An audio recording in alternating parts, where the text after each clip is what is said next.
Hello and welcome. You're tuned to the Leg Up, your weekly thoroughbred preview show, the best hour of trackside television, and joined in studio by our usual suspects, Stephen Hunt and Paul Maoate, back from Auckland. Everyone's back from Auckland, Paul. We were all up there last week. Huge day. Big day. Huge day, night. Yeah. Yeah, pink ball test it was, yeah. Pink ball test, went on for you, I would imagine. It was good. I got out and about and talked to a whole lot of people, and the general consensus was there's a lot of positivity out there in the industry right now, which I don't think we've seen in a while. Yeah, no, absolutely, and that's probably reflected in the sales ring as well, Steve, where you've spent a bit of time this week. Yeah, spent all 3 days throughout Book 1, Sunday, Monday, Tuesday at the sales, and yeah, it's just a great time of the year. I love going to the sales, spending as much time as I can there around the complex, and hospitality's 10 out of 10, just watching the yearlings go through, the bidders go at war, and look, numbers were very, very strong. I think the domestic buys were up roughly around about 2.5 million off last season. The aggregate and average were both up from last season or last year as well, so that bodes well going forward. But overall, I think the NZB would be very, very happy. Yeah. What about Saturday from a betting perspective and a racing perspective? Some good performances, and J Matt, Vinny, it was a good day of racing. Yeah, we'll talk about the jockeys possibly in my confession at the second half of the show, Thaddeus. But look, I thought the track. Look, there's been discussions around the track. We're not here to chat about that, but. Look, they ran some really good times, 1:32 and change for the 1600 metres. In fact, both the 1600 metre races were run very fast to the 400, I think 23 and change, quicker than the sprint races earlier in the program. So, yeah, that track was playing grease lightning in terms of the times, and we saw some really good performances as well. So yeah, just to touch on that quickly, so because they've run quick and compared to potential par times that you've previously seen at Ellerslie, will you have to sort of take a little bit more time to develop your data around Ellerslie? What have you come away with, I guess, off that first? Yeah, possibly, but then it evens out. The last 600 were just fair in those two 1600 metre races, which you expect. But again, 1:32, that's a very quick time historically at Ellerslie. You have to go back a fair few years to find a comparable time over that distance at that grade. So, yeah, look, it's a moving beast, and assessing that mark or that meeting going forward at Ellerslie. But I think collating a lot of my old data and bring it back to the new track, it can be done, but you just got to do a bit of a massage between the two, the new and the old. Okay, and Orchestral Derby favourite, and a worthy Derby favourite now. Yeah, deserving. Yeah. She was super, probably one of the standouts on the night. There was plenty of them, but look, I think that's stable. They love taking a filly to the Derby, and they've done it with success. So look, I wouldn't be surprised now that she's beaten the boys. She's won at Ellerslie. And the pedigree would suggest 2-4. I think she's got even though she's got a sharp turn of foot, compare her to Prowess as an individual looking to go 2-4. I think she has more upside on pedigree and just on type. So, but we saw the Waikato Guineas during the week. I don't think they'd be too afraid of what they saw at Te Rapa, Roger James, in the Wellwood camp. So, look, she's a deserving favourite. I think last time I checked was roughly $3. Okay, the only man we've left up north is one Brendan Popplewell, BP. You did some great stuff on Trackside Premier on Saturday afternoon. How was your Karaka Million Saturday? Yeah, pretty good.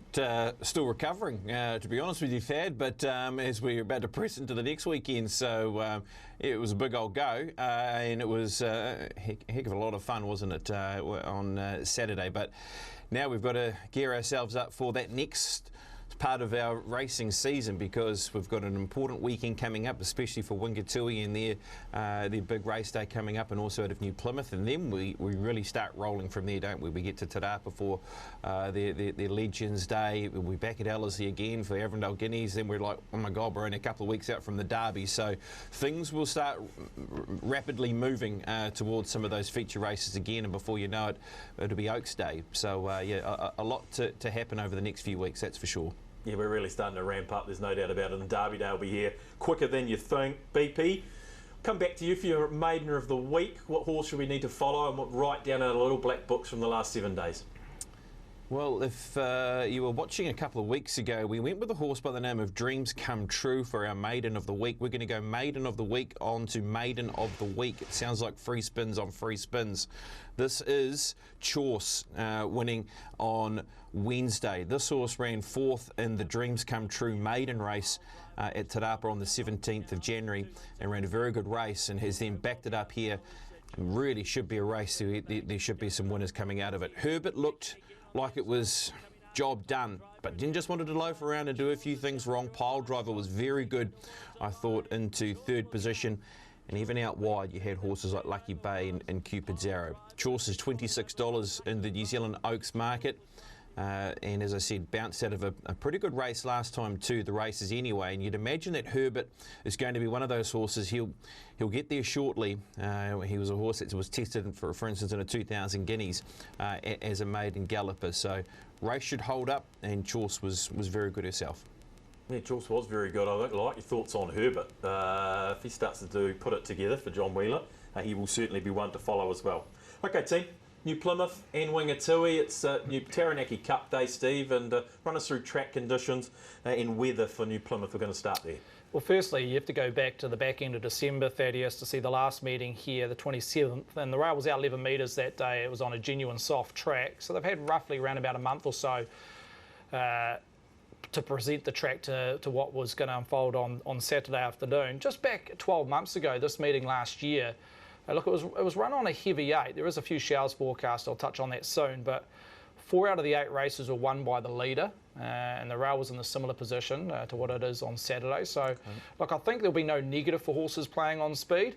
As we say, there is a few showers forecasted overnight, early doors tomorrow for New Plymouth, but look, I'd be looking possibly no worse than a pentometer reading of 5. Okay, let's start with race number 6 on the card. That is the Dennis Wheeler Earth Moving Taranaki Cup, Group 3 over the 1800 metres. I like this field, Steve. I like this field. Run us through this market.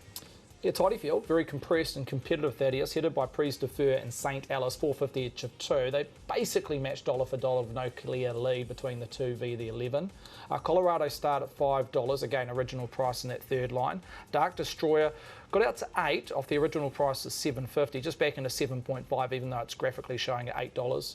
Hi-Yo Sass Bomb just has to come off the bench and rely on a couple of scratchings, but kept safe enough there at $9. Dionysus at $10 off the original quote of 9. Karuba Jack bouncing between $13 and $10. Contribute also at $10 there. Dubai Diva best of the rest at $12. So a couple of firmers there, Dark Destroyer and Karuba Jack, Thaddeus, but headed by the market, Prise de Feur and St. Alice. Okay, Prise de Feur, our joint favourite BP. Dionysus in there at $10. Probably the first race we want to have a look at is that Waikato Cup won by Dionysus at a pretty short quote in the end, but Prise de Feur running a good, honest race. And Karuba Jack, who's gone on to win since, finishing in 3rd. Yeah, it's a good reference, isn't it? I guess the one thing here, and it was spoken about, I guess, off the back of this victory from Dionysus when they were looking at races like the Queen Elizabeth and those type of races, is that, would you have expected him, once he ranged up, to really put this field away and beat them by a better margin? Now, he's had a little minor setback since then. That's why we haven't seen him through races like the Queen Elizabeth, as we said beforehand. So Karuba Jack was game in defeat. It was a big run, and Prise de Feur as a runner. Look, this time last year we were suggesting that maybe Prise de Feur was going to be awfully hard to beat in a race like the White Robe Lodge, and it's decided to stay north. We know it's a Group 1 winner. I mean, both the 1 and the 2 are Group 1 winners in the race, but yeah, I guess just with that little setback and the issue they've had, team with Dionysus, is probably why we've seen the horse go from $9 to $10. Just a little bit of trepidation there in the marketplace around him. Got anything in those Prise de Feur, Dionysus? It looks a big price, Dionysus, $10. I mean, Steve will tell us why, and BP's alluded to it, but Prise de Feur in your numbers, Paul? Yes and no. Yes and no. He's a bit like that in general, the Prise de Feur, isn't he? But yes and no. Yeah, look, I was willing to forgive his start the Trentham Stakes, where he was just very slow out of the gates. However, I had a look back, and 3 of his last 4 starts, he's been pretty tardy out of the barriers. So I guess Opie sort of negates that to a certain extent. And he's got a handy draw, a Group 1 winner. So if he jumps and he's up handy towards the front of the field, then he'll be hard to beat. Yeah. So I think the race might be won and lost at the gates. At the gates, I think, in terms of Prise de Feur's chances. So Dionysus, I just think his sweet spot is 1.25 miles, maybe a wee bit further. Yeah. So I think he's going to need a good solid tempo up front to be in the finish here at the end. So okay, that's good thoughts, Steve. Colorado Star, we go back 12 months. This horse is the defending champ, led them a merry dance this day, I believe. Yeah, I wanted to show this race purely because I think they'll go out with similar tactics. Ryan Elliott, who's drawn the ace draw tomorrow afternoon, I think he'll go forward, he'll lead, he'll control. Look, he doesn't have to stack them up and sprint home. You see this race last year, 12 months ago, they went out fairly hard to the 600. They've come home strong, and the overall class rating was very strong as well, 1.7 lengths above the grade. So, look, I'd be shocked if they went different in terms of tactics here, but like it's drawn the gate to go forward, to lead. I don't see a huge amount of pressure outside Colorado Star to take it on into that leading position throughout the running. That's just on paper, and historically this horse peaks 4 or 5 runs into a campaign, so there's a lot going for Colorado Star. I think he's the horse to beat. The horse to beat? Wow. Yep. Okay, $5 around Colorado Star. Next replay, BP, is St. Alice, who is the joint favourite in the race at Tauranga. Thunder finished 6th, and Nest Egg, what do we do? I know he's a favourite of Paulie's. First run back from New Zealand Cup, where he finished second, tailed off a little bit, but so St. Alice looks to be in good form. It was a booming win, wasn't it? It's coming right down the outside from St. Alice, and she's a horse that's more than capable when she's won 6 races now. Of course, Accidental Tourist was able to finish into 2nd position, competed last weekend, of course, in the 4-year-old edition of the Karaka Series last weekend.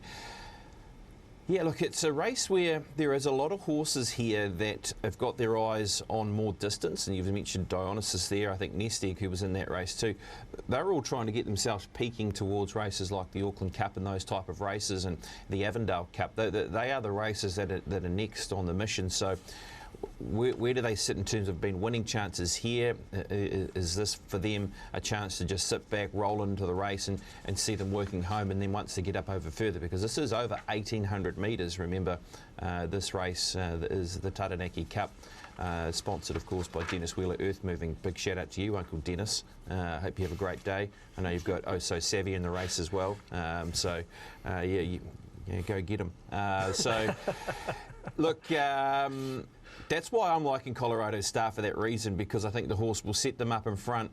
There shouldn't be too many attackers in the race, I would have thought, and it just plays into the horse's hands. Track conditions shouldn't be an issue. It won on a soft 6 last year with that video we showed you. Then went on and actually won the Kaimai Stakes at its next start to the races. So if it can find that sort of form, and it wasn't that far away from them, comes back in weight to 56 kilograms, there's a lot of good ticks in Colorado Star's box, I thought, for this race. Yeah, okay. What's the word at the Nest Egg camp, Paul? I know you have a little ear in there. I have no ear in the Nest Egg camp, but forget the run at Tauranga. Obviously going around to, as BP pointed out, to get fit and ready for races like the Auckland Cup. Yeah. Look, I think Nest Egg can run a race here. He'll be improved out of that Tauranga run. Pipe opener, wasn't it? Yeah.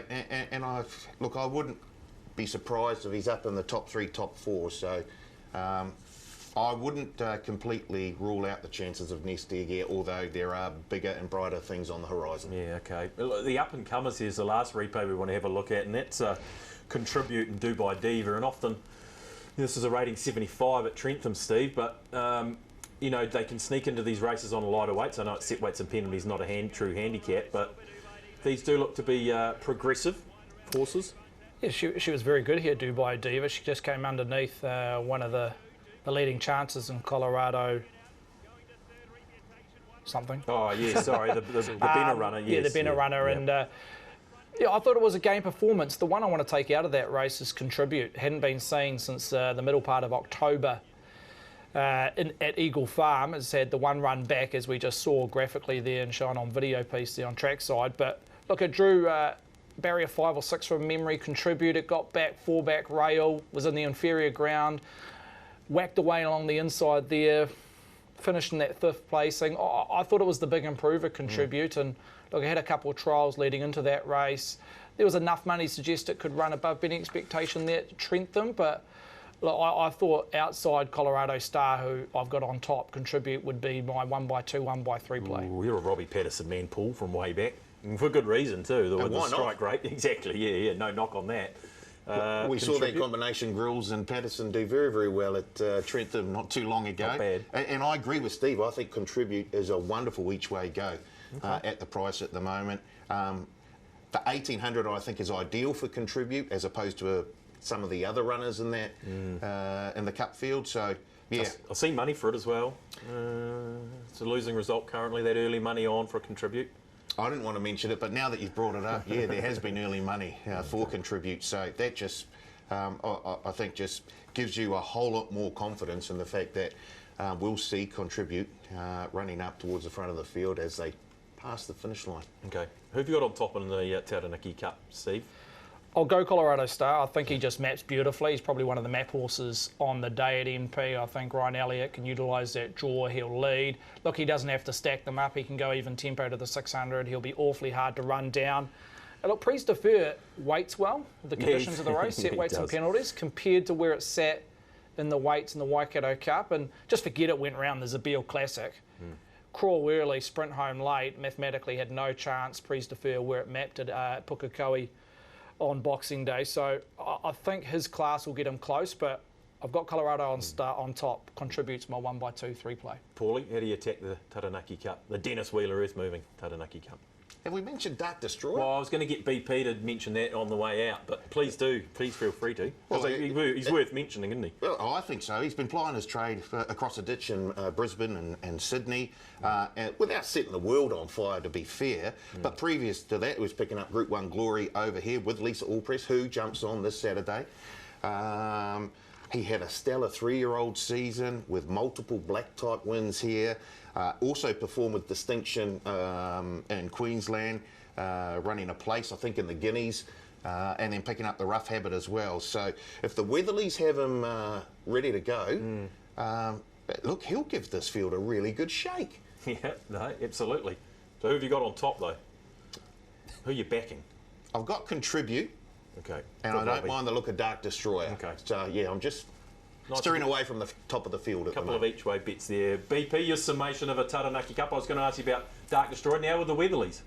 Yeah, look, he's a horse that is the highest-rated runner in the race. He is a runner that deserves respect. The last time we saw him in New Zealand, he won a Group 1. He won the Tarzino. He beat Imperatriz on that occasion. Yeah, the track was a heavy 10, but he still did the job over 1,400 metres. La Creek and Co in the race. He brings his best form, of course, was with John O'Shea in Australia, now back here in NZ. He is a high-class galloper. He probably gets him fairly well, really, with both he and Prise de Fer being Group 1 winners at the top of the book. I like Colorado Star. I like the makeup of the race. Pretty keen to have something on him where he sits in the market, currently at $5. Hey, I got a lot of faith in you. I'll stick with you, kid, that's the bottom line. Lance O'Sullivan Award time. You probably had a few to choose from here, BP. There were some great performances over the last 7 days. Who's going to get the Lance O'Sullivan Award this week? It's got to go to Vincent Colgan for his 2 wins on Kanaka Million Night. His first ride where he got down to 53 kilos with Master Fay. Gee, what a win from that horse. Hello, Master Fay winning the Concord. And where does he get to? Boy, cannot wait to see more of Master Fay. And then Vinny getting it bang on right with Desert Lightning, beating, of course, the short price favourite in Legato. Great couple of wins there from Vinny Colgan on Kanaka Million Night. He gains the Lance O'Sullivan Award. Well, I know I had it coming. I know I can't be free. Paulie, who's been doing hard? Who's doing hard time over the last 7 days? Who was unlucky over the last 7 days that we need to highlight?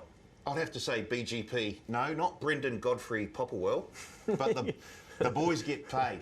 To TAB Cracker Millions night and their punters club, they were, to be fair, they were all around a number of the winners. They were all around on that night, and they just sort of zigged when they should have zagged a number of times. To be fair, you two boys dodged a number of bullets that night. If the chips fell the way of the Boys Get Paid Punters Club, yes, you boys would have been looking at a significant loss on that night. So. Yeah. They loved Orchestral. Desert Lightning was in their numbers as well. Yeah, they backed Desert Lightning in the Legato outbook and took 480. And So yeah, they were all around them. They did a wee bit of hard I was time. up there in the BGP room, and credit to them, everyone came over and said thanks for the good fight, good battle, and they hadn't dropped the lip at any stage. A lot of the guys, they were happy that we got some big bets on and had a lot of fun, and yeah. I look forward to the next battle. Well, yeah, exactly. Yeah. Well, they've got the odd one up on us. I mean, remember he's a doozy down in the Copeland's Mile. Geez, I still have nightmares thinking about it. So it wasn't their day, but maybe next time. Oh, they live on. They live on. There's a BGP doing a little bit of hard time over the last 7 days.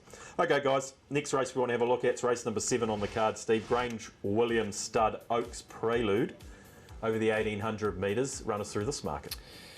Clearly the best bet runner happens to be the favourite here, Thaddeus Nafeti at 4.8. Off the original quote of $5.50, holds 5 times more money than Livid Sky at a $5 quote.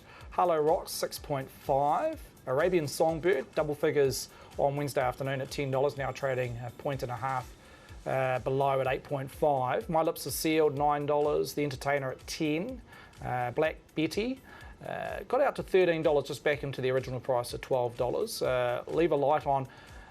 For race to jump right now, it's second biggest liability outside the favourite at a $14 quote, and shares that same price as Spring Queen and Glitzy Glory. So overall summary, very keen on the Richie Murray train gallop and the Fetty. A little bit of specking around Arabian Songbird and Leave a Light On. It's always an interesting time of year, BP, because you've got those horses that have been competing in the 3-year-old fillies races up against last up maiden winners, and they're all sort of building towards an Oaks. It's always a tricky race, and can they stay and can they not stay? Tricky for form analysts, but you'd have to suggest this is probably the A-grade form of the Sir Patrick Hogan Stakes. Yeah, you're right. This is the time of the year, a little bit like the Waikato Guineas on Wednesday, where you're trying to just find out where these horses sit. Are they good enough to keep going towards those classic races? Livid Sky is a horse that has run over ground. It was last time to the races when finishing into 3rd position, and you also had My Lips Are Sealed running 5th and Harlow Rocks running 6th in the Sir Patrick Hogan Stakes over 2,050 metres. Look, she was close. She was close to About Time and still bang on. And if you go through her form this campaign, she has been close up in some very good races this season. Of course, ran 4th in the 8 Carat Classic. That was a race where both Molly Bloom and Mary Shan were able to run away from their opposition. So she brings those right sort of those stakes races and those performances with what she's done. And then you try and marry up somehow these 1,600 metre maiden winners, where some have won by 6.5 lengths, others have been able to get the job done that are looking for more distance. They get more distance tomorrow over 1,800 metres. Boy, there's a bit to unpack around this race, and I guess Livid Sky is that horse that you can trust because you've seen it at that stakes level, but boy, there's some talent bubbling underneath. Yeah, 100%. And they're talking of up-and-comers, Steve, the favourite as a last-up maiden winner that the BP was sort of alluding to here in Nafeti, and she looks a game, strong, sort of 3-year-old filly. This was a nice one. A progressive filly, Thaddeus. Look, she positioned one out, one back, peeled off at the top of the straight, and ran home her last 400 in 23.76, which was the quickest in the race. Doing a few things wrong there, the concluding stages, but had the race sewn up with the last 100, 150 to go.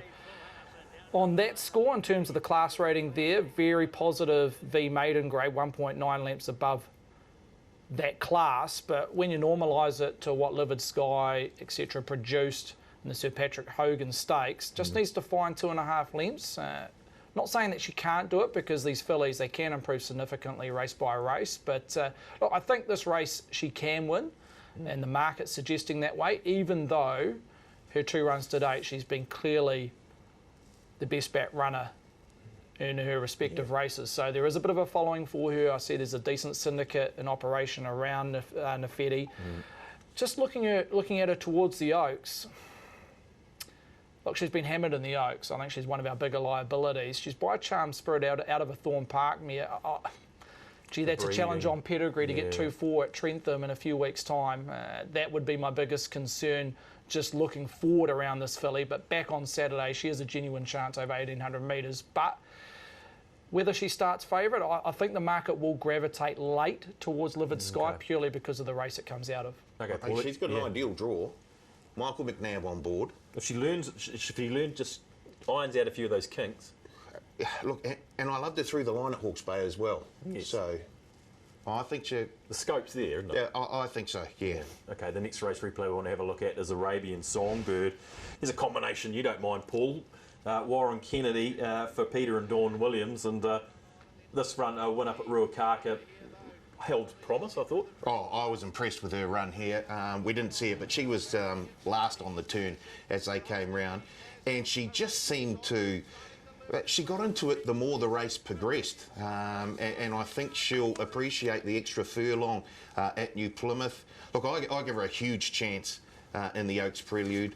I think the further, the better for her. As you say, Peter and Dawn are flying at the moment. Your man was. Yeah, I'm happy to jump on at the price. I see we've already taken a wee bit of action on Arabian Songbird.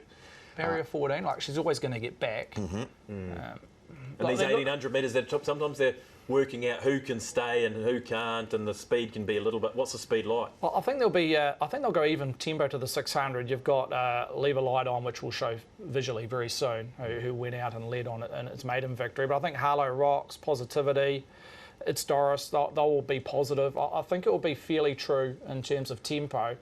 But it is a sticky gate. Warren Kennedy's got his work cut out, not just on Arabian Songbird, but also St. Alice in the Taranaki Cup. I think there's a chance St. Alice, just going back to that race, that Warren Kennedy might show some intent, but I don't think this horse has the capability to show intent in the first furlong or two, Arabian Songbird. So, look, Warren, no doubt he'll be able to judge the tempo up front, and he would have had a few races or rides earlier in the day knowing when to take off and blend into the race. But that was just my concern around Arabian Songbird. And as good as the maiden was last start, visually, the last 600 was very slow. She was passing some very tired horses, which made her win probably a little bit misleading on the eye. Don't worry about it. Yeah. I'll like her in the futures as well. At time of recording, Arabian Songbird is, I think, around $31 in the Oaks futures. This is a moment we can mark this down. I'm Steve happy to have a little stay. She will stay in the Oaks, so I'm not disregarding her as a big chance of the Oaks, but just the mat concerns me on Saturday. Mark this down, producers. We'll be able to bring this back, replay it at a later date, and we'll be able to have a bit egg will be on someone's face. Steve mentioned Leave a Light On, BP. Good win at Whanganui. And look, money on for the Janelle Miller team. Looks like it'll stay, being a daughter of Eminent as well. Yes, and always be wary of locals, any locals on at their race meeting at New Plymouth, and Janelle Miller as well. And look, there'll be money for this horse because she was impressive with what she did. Look, to be quite honest with you, that was a rather soft victory. She's won by 6.5 lengths with a league in the air. She does look like one of those horses that is drawn sort of a barrier, was it 7, where they'll be keen to push forward. I think there's enough speed in the race. I think there is a couple of other horses that will be keen to try and find their position, so that might help some of those horses that get back. They'll be hoping so anyway. $14? Almost be tempted to have a little each way on the horse. I think it's a race where you could back a couple of runners. This is not just a race where want to be solely on one runner. This is a race where a quaddie keen to sort of spread the net a little bit here. I think there's a few chances in the race. Livid Sky is going to be my top selection in the race, but Leave a Light On might get some of mine as well. And yeah, just happy to sort of just try and assess how the day's going as well before we maybe even have something else. So that's how I see the race, very open. I think Livid Sky comes out of the right race, and then you just got to try and work out these maiden gallopers with where they sit off their recent performance to see if they can step up to that 1800. Okay, BP's going to stay tried and true with Livid Sky. Steve, sounds like you'd have Livid Sky on top if I nailed you to the wall. Yeah, I think she just brings the A-grade form line. Look, no doubt a few of these fillies are going to be progressive as they get over more trip and hit a PB. I do agree with BP. Leave a Light On. I think she starts single figures, $14 currently. So if you're watching the show live on Friday, the 14s, on my assessment, is a little bit overs for a horse that's just going to put herself in the race and be hard to chase the locals. So they're the two I'm probably looking at in terms of a betting concept. Okay, Paulie, how are you attacking it, the Oaks Prelude? Arabian Songbird on top. Yes, with, I Livid like Sky this. and Nefetti just in behind. Livid Sky and Nefetti, yeah, okay, the two favourites behind Arabian Songbird, around what, 8.5 at the moment? Yeah, open up double figures, that got snapped up straight away. The smart people were onto it early. They were. Found the value. Okay, guys, big day down at Wingatui tomorrow. White Robe Lodge Day, Dunedin Guineas. Weather and track, Steve. What are we going to be playing on down in the deep south? Look, the rail's back in the true position, no surprise, for a big meeting down there. It's currently a good 4. There's the odd showers between now and race day. Look, I don't think it's going to hamper the track too much. I think if you're looking in terms of form, Friday and leading into first race, no worse than a 5, maybe an upgrade if we don't get any rain throughout the afternoon. Okay. Race number 9 on the card is the Robe Lodge, Group 3. And did you know, gentlemen, this is the longest continuous sponsorship of any race in New Zealand. Wow. 50th year the Robe Lodge has sponsored this race, and it brings together a nice field. Steve, run us through this market. Fantastic stat. Thank you. Yeah, I do my homework. You know that. Yeah, do my homework. Who told you that? I've had my head in the books all week, as I do. Yeah, sorry. Have you ever been to the Robe? I have been to the Robe. Wow. Yeah. Been to the Mosgiel Tavern a few times too, but that's another story. Right, Steve, run us through this market. Perfect scenario, times ticking, $3 each of 2. The best lead I can give is round number 2 in times ticking, who was originally $3.50. So there's 4 times more money on times ticking v the 1. Dazzling Miss at $7.50 off the original quote of 7. Lord Darcy bounced between 8 and 8.50. Matt Scott at $10. The Buffer 12 out of a couple of clicks to $14. Ears back 15 best of the rest for Rodden at $18. So the overall summary, very keen on the Northerner and times ticking 3.50 into 3. Yeah, okay. Early push for times ticking, but perfect scenario. Winner of this race previously, BP. Gee, put them to bed easily last start on the track. Yeah, look, this is a quality horse, a perfect scenario, and a real big opportunity to be able to go back-to-back on last year's victory and perfect scenario. And really, the last start victory here at Wingatui set it up. Nako Haley was aboard on this occasion and was able to run over the top of Emanon over the 1,400 metres, gets to 1,600 metres. Of course, was good enough to run 4th in a 1,600 metre Group 1 following last year's victory in this race, which was in behind Levante out of Otaki. So it's a horse that, look, brings the right sort of form. It's pretty hard to go past both he and his other northern competitor in the race, and that being times ticking for Albie McGregor, with that horse bringing very good form from the Trentham Stakes, of course. But yeah, first of all, their perfect scenario, he's going to be looking like the one to beat off his recent form and what he did last year in the race. Yeah, okay, good win. Speaking of good wins, Paul, this is times ticking at Trentham, the race BP was alluding to. Wouldn't you love to own him? Wouldn't you love to own him? A great horse. Albie McGregor had him spot on here, and it would not surprise me to see him jump up again this Saturday. I see money already on times ticking, $3.50 into $3. Yeah. It wouldn't surprise me to see him start fave on Saturday. I really love the run here. Joe Doyle has obviously had experience with that ride, so for mine, times ticking is a big go here. Yeah, huge chance, Steve. Times ticking, a good one. Matt Scott was in that race as well. Was it a vet problem? Because you were relatively keen on Matt Scott in that race last time out. Yeah, he just didn't front. See, there was a vet issue with the stewards after the race. Look, he's better than that, and there was a lot of specking for him that day at Trentham. So, look, he can be a low percentage play, Matt Scott. He relies on strong tempo, the track to play even, to be a better or a winning chance. So we'll just see how the track's unfolding. But like I say, he's at $10. He's probably found a comfortable mark there. I can't see him firming greatly. Yeah, okay. And the last race replay BP is the Timaru Stakes, Dazzling Miss and Lord Darcy competing in this. And I think Dazzling Misses might have come out to win since. Well, this is the win, Dazzling Miss, I think, in the Timaru Stakes BP. But both contenders here and in the market. No, yeah, this was the day Dazzling Miss just got held up and just ran into a whole lot of rump staking behind when the Radiant one went for home and look, finished into 5th position, and you just sort of went, okay, we'll just have to wait again. Because the horse was in very good form prior to that with her 2 victories, the daughter of Prasia. I sort of see her as the one with even luck, that she is the horse that can upset both of these 2 runners at the top of the box. Sam Weatherly takes the ride on her.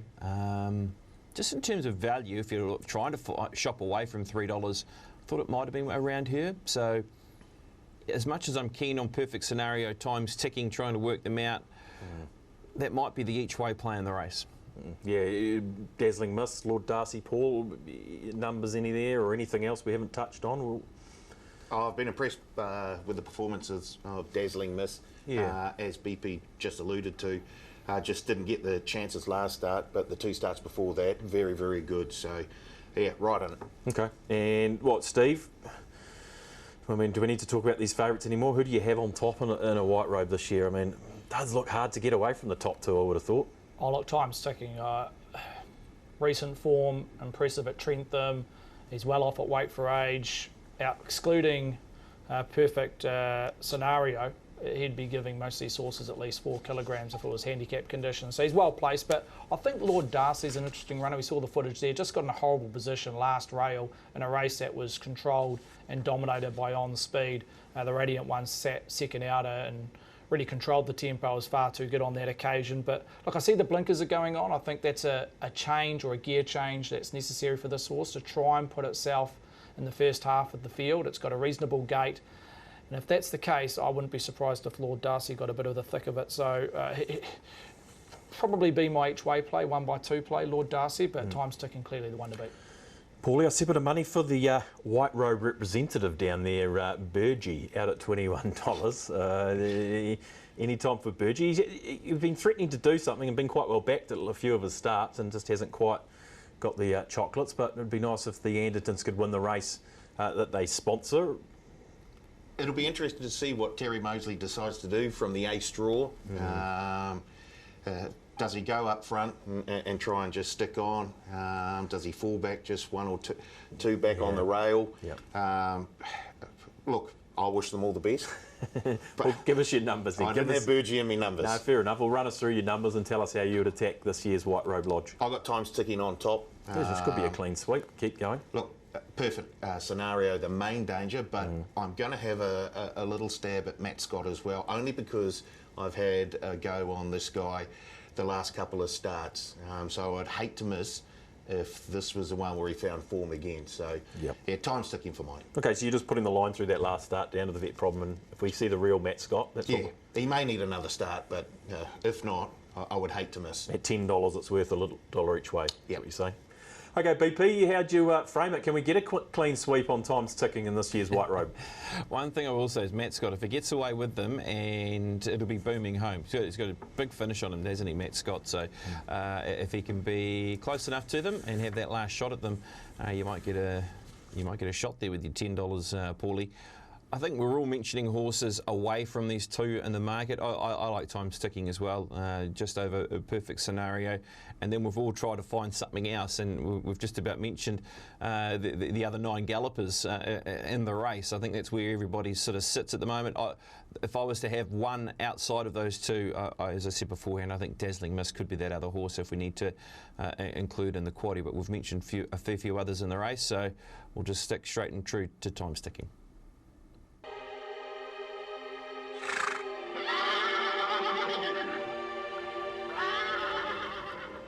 Over's Gods, well and truly shining last week. Riccarton and Ellerslie. I want to start at Riccarton, and Terry Ray got them off to a great start. Race number 1, spot on time, 6 into $3.60.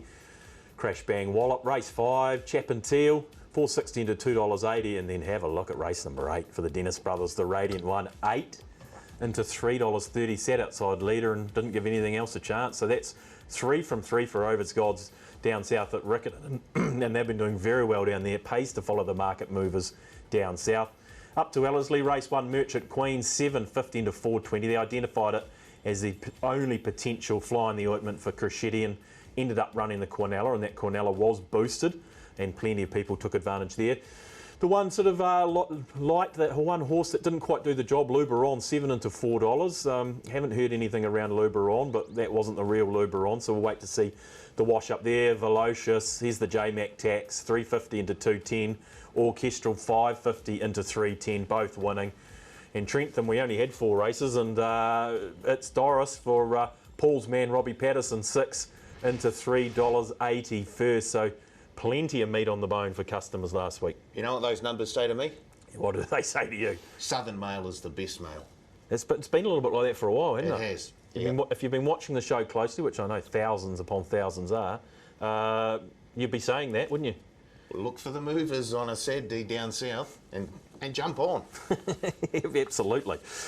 Okay, well done. Overs God smiling last week. Let's have a look at the last race we're going to touch on today, Steve, and that is race number 5 on the card. The Dunedin City Motors Dunedin Guineas over the 1,500 metres, and a well-backed favourite here. Yeah, best back runner on the 10-race program at Wingatui, Haka Decree. $3.50 trading Friday morning off a peak of $5. Counts are roughly 70% of the whole, and it's a number of 4-figure investments on the favourite. Quintabille at $5.50, Warning Signal $6.50 at 1 full point. Shares that third line with sense of timing. Ep22 at 8.5 in that middle market. Mogul $12. Good as short is 9, just back out a turn to $10. Sugar at 12, and collect your cash as best of the rest at $16. So yeah, one-way traffic here. Easy to summarise this in terms of a betting picture. Number 1, Haka Decree, best bet runner. Yeah, well, probably we can go straight to the Gore Guineas here, BP, because this looks the form race. We don't have the winner in this market in Abalore, but Haka Decree finishing second, Dracana fourth. Epi Beale there as well, I think, was third, but massive run from Haka Decree, who made a bit of a mid-race move. Yeah, look, this is a horse who's got a nice little boom around him, and Paul Maoate was talking about market moves. Boy, it was the worst kept secret when this horse lined up on debut because they just wanted to absolutely pile into it. That mail made its way to Hamilton as well on the 19th of October when the horse was able to win out of Wingatui. I think went round as a $1.90 pop, actually, and got beaten on Melbourne Cup Day, did Haka Decree, when everyone tried to double hurts. up. This is a horse, though, that's got a really nice record. I like the look of this horse. Money's come for it again, $5.50. Well, $5 initially to $3.50. You'd imagine that they'll be fairly positive here from what is an awkward barrier draw for Haka Decree, which I guess is that one little niggle. But look, he just seems to be the horse that's in the right form, so I'm happy to stick with him. You'll be following that money train around Haka Decree? Yeah, but there were a couple of runs in behind Haka Decree in that Gore Guineas. I did like the way that Epi Beale finished off. I think up to 1,500 would be ideal now, and also Sugar. I think it's a very interesting runner. Just like the way kept coming as they finished off in the Gore Guineas. So there are a couple further down the market that I don't mind at all, Epi Beale and Sugar. Yeah, okay, Sugar finishing 5th in that race. Sam Weatherly aboard. Okay, that is interesting. Next race replay is Quintabille, Steve. And look, she came out of 1,000 guineas and finished a little way off them, but resumed with this win at Riccarton. Yeah, it was a good enough win. Probably alarming is the red numbers there. Not so much too into the last 600, but the overall class rating was negative. So it probably has to find, on my summary, at least 4 lengths when you're versing or normalising it to what the Gore Guineas performed around Haka Decree. So look, a bunch finish as well, which is also a slight negative when assessing a race. But yeah, look, I'd be happy to take a little bit of a set around the second favourite. Currently, what is it, $5.50? I think there's a probability that drifts on race day just because of this continuation of support for the favourite. Yeah, okay. BP in the stablemate is Warning Signal, who ran a decent race here, I think finishing at winning last up. The US Navy flags again, around 6.5 for a Warning Signal. Yeah, look, this is a booming win, and if you go back a couple of starts ago too, this horse won over 1,600 metres, and this race is over 1,500 metres for tomorrow. There are some horses here that are going beyond 1,400 metres for the very first time. So Warning Signal, yes, produces a really good win here. Last time over 1,200 metres, but did actually win her maiden over the 1,600 metres, of course, before then tackling the 1,000 guineas when it went round as one of the outsiders in the field. So I think you can trust her a little bit as well, just knowing that she is a horse that can get the trip. She really runs through the line. I was taken by how she won on that occasion. So I see her as one of the big dangers to the favourite in the race. Okay, Warning Signal, Paul. I mean, the stablemates there, I see more money on Quintabille ahead of Warning Signal currently. You probably can't read too much into that at this stage, but and Jasmine Fawcett aboard, and we know how good she goes down there. Yeah, she's been going very, very well. I'd wait till tomorrow morning, Saturday morning, just to see how this market takes shape. I get the feeling that Warning Signal may sort of firm in a touch and maybe move into that second line of betting ahead of Quintabille. So yeah, I agree. You reckon Warning Signal? Yeah, I think it starts second fave. There's that appeal around the algos with Walker Burgesson on the 13 cents of timing, but Quintabille, I just don't like the map I don't like the number. Like I say, it'd have to improve significantly off its last start 65 win to be beating Haka Decree. And if you're way up Quintabel and Warning Signal on the same day, albeit different distances, when you normalise it, Warning Signal are rated 2.5 lengths superior to Quintabel, so it's also another negative around this current second fave. Okay, that is interesting. Well, what about sense of timing, Steve? Because we have to respect the Walker Burgesson runner. One, it's maiden at Rotorua, and then look, the track was a bit wet that day at Trentham when it was finished outside the top 10 there behind Sabina. Yeah, possibly. It was a holding track. It did really suit, in particular, the Desert Gold horses that were coming off tempo down that middle part of the track. So, look, I think you can forgive it to a degree. This is definitely a step back in class against the Northern fillies. So, it was a tough win at Ottawa Park, 2 starts back. You've got to trust the stable. They're quite calculated when they take fillies down south to chase black type. So, look, deserving to be in the conversation, but again, I'm very keen on the favourite. Very keen on the favourite. Sense of timing, got sense of timing anywhere, Paul? Hard to knock a Walker Burgesson run. It, yes. Yeah. Exactly. I don't have it in my top 3, but certainly it wouldn't surprise me if sense of timing is up there or abouts. But yeah, I'm looking elsewhere. I'm going a wee bit wider. Okay, we'll stay. Keep that under your hat. Haka Decree, Steve, we obviously don't have to go any further here for you. Yeah, the Gore Guineas rated 2.3 lengths above the class. Basically an open handicap speed rating out of the Gore Guineas. I love the winner. Obviously the filly's not here on this occasion, but the second horse is Haka Decree, who had to make a mid-race move off that hot tempo in the Gore Guineas. I think he just felt the pinch in the last furlong or two. Not to take anything away from the winner, who I think's pretty good. Yeah. But I'm pretty keen to stick with the Gore Guineas form line. Okay. Paul, what are you going to do in this year's Dunedin Guineas? You know me, I've got a sweet tooth, so I'm going with Sugar. Once again, I love the form out of the Gore Guineas, and I just love the way that she just finished off, and I think 1500 is right where she wants it right now. Sam Weatherly aboard. Terry Ray as well. We've just seen a couple of Terry Ray market movers and overs gods that saluted last Saturday. It wouldn't surprise me to see Sugar start in single figures. Okay. Gee, you're starting to start closing starting prices now. You really getting onto it. Well, mark this down as well. Start at 20 to 1. We'll have you back, BP. Over you, BP. Yeah. And he's throwing as well now, Pops. I'll be out of a job shortly. Oh my goodness, it's the Paulie Maoate show. I'm going to go with, I'm going to stick with a bit of Paul's advice. Watch the Southern move. Watch that Southern Mail. Southern Mail's the best mail. Was something along those lines. Well, Haka Decree's moved already as soon as his market's open from $5 to $3.50. I think he's a booming chance in the race. I thought Warning Signal was my danger in the event, so happy to start looking for some power plays maybe around those 2 horses and Haka Decree and Warning Signal. Trying to do better, can't get no worse. What I done wrong, I done right. It's my darkness, see your sunshine. Confessional time on the leg up, where we need to confess our sins from the last 7 days. What have we got wrong? What do we need to let our viewing public know about, BP? What's your confession from last week?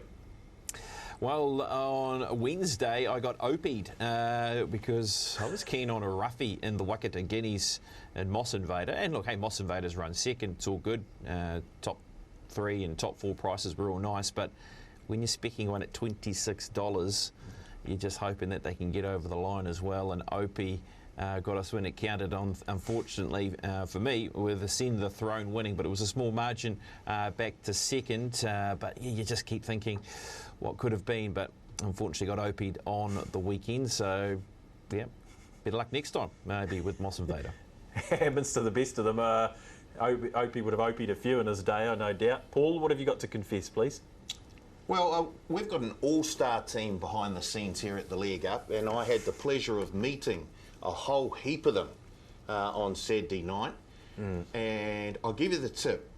Fred Astaire and Ginger Rogers have got nothing on Wellesley in the team when it comes to the dance floor. I was keen to get out there, but I had to stand back. I was intimidated, to be fair. Absolute and rubbish. I had to just doff my cap to the team here, who are very, very good on the dance floor. Sharp moves, huh? Oh boy, look out. Yeah. What Yeah. time we talking? Oh, it's No, I'm not going to divulge. No, fair enough. 10, Tell. 10:30. Yeah, not late. Yeah, of course. in the morning. Steve, your confession, please. Well, we have the Opie Bosson tax. What I underestimated was the J-Mac tax, who we hadn't seen ride in New Zealand for, a couple of seasons? Yeah, With COVID and a few other issues. But, gee, he gently reminded me on Karaka Million Night how strong and the power J-Mac is in terms of the betting concept.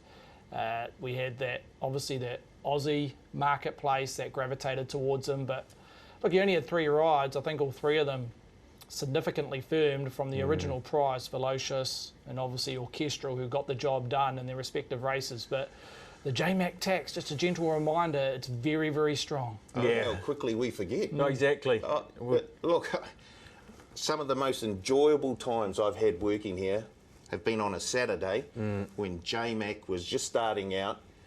He'd draw the car park, and before the first furlong was done, he was across and either in the lead or one back, one out with cover. Yeah. And Fad was slamming his fist down on the desk, going, go. how the hell did How he did he do that? Yeah, well, now, 10 years later or whatever it is, Still haven't Still learned. done it. now we know how he does it, but we just maybe haven't learned. Still haven't learned. Yeah, still haven't learned. Okay, J-Mac tax. I'm going to mark this down, and we won't let it happen again. Yeah, right.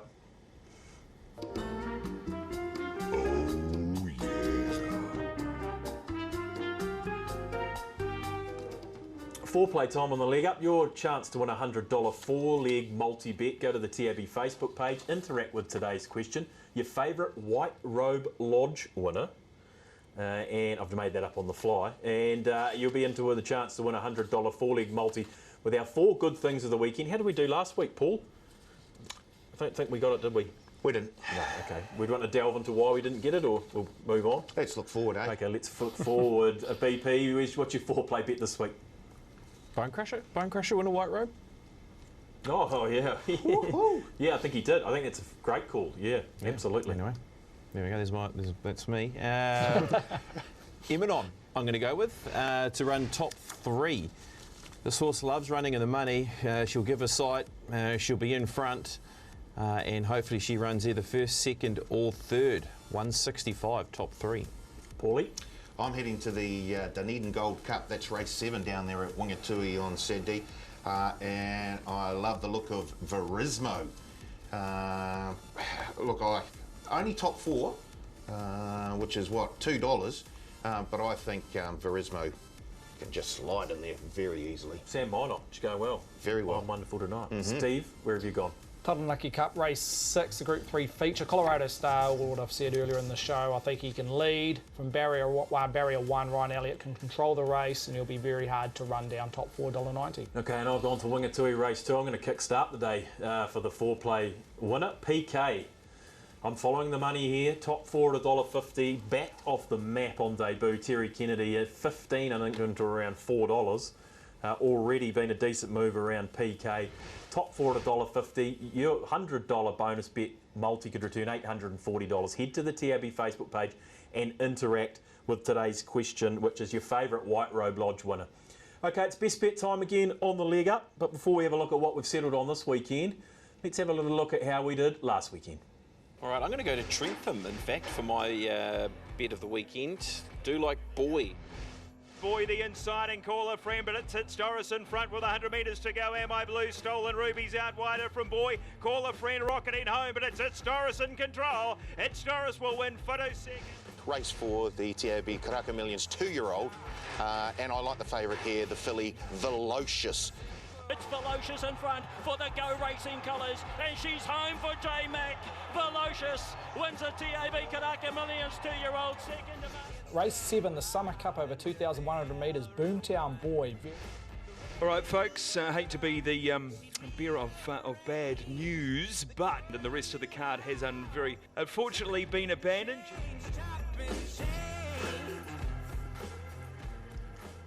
Your percentage doesn't change, Steve, so you've held your ground there last week with Boomtown Boy. Does Paul get the $3.50 on Velocious, or does he get the $2.10? Unfortunately, yes. Yep. Yeah, okay. $3.50. Top fluck for you, Paul. You're going on your merry way. Don't I get boosted or something? It's $3.50. You should be very pleased with that. BP, where have you landed this weekend? Boy, not quite doing the job on that office track at Trentham. What have you settled on this week? I'm going to go to the Dennis Wheeler Earth Moving Taranaki Cup. Oh, you had to. I like Colorado Star, hoping this horse can go back to back. If it can find the front and be hard to beat, hopefully, and go back to back. So we'll go with Colorado Star in the Taranaki Cup. Yeah, he did have a miss last week, BP, but his numbers have continued to climb over the last 6 months, so don't worry about that. He'll be bouncing back sharpish. Paul, what about your best bet of the weekend? I'm going to go to New Plymouth, race 7, the Grange Williams stud, Oaks Prelude. And I really do like the look of Arabian Songbird. I thought that was a super winner, Ruakaka. I think she'll continue on with it. The 1800 will be no worries for her. Arabian Songbird at a bit of a price. At a bit of a price. I'm going to rub my eyes. Plus 44% ROI for Maoate. I didn't realise it had dipped that low. Steve, your best bet of the weekend, please. I'll go to one of the features down at Wingatui, race 5, the Dunedin Guineas, Haka Decree. Well back commodity, $5 into $3.50. I can see this horse trading under $3 on race day, Haka Decree. Just comes out of the vintage form line, the Gore Guineas, which rated through the roof 2.3 lengths above the class, which was comparable to open class when you normalise it. So I'm with Haka Decree in the Gore Guineas. Everyone in the green on the leg up. Everyone in the green. Great. Except me. I've had one best bet on the leg up and it lost, so I'm minus 100. Well, you've got the opportunity. Anytime you want to jump in there, Fab. Okay, bonus back time on the leg up. Bonus back runners this weekend, or bonus back options, BP.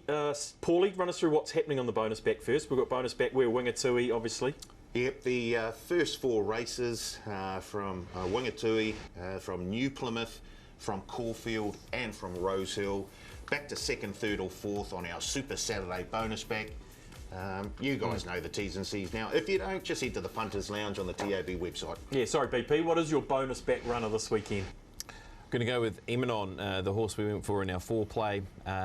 Basically, for the reason we've mentioned, it's a great place bet, and if it can hold on, that's all good. And if it doesn't, and it runs 2nd, 3rd, or 4th, well then we get something back in terms of a bonus bet. So Emanon race 4, Wingatui. Paul, what have you got? I'm going to New Plymouth race 2.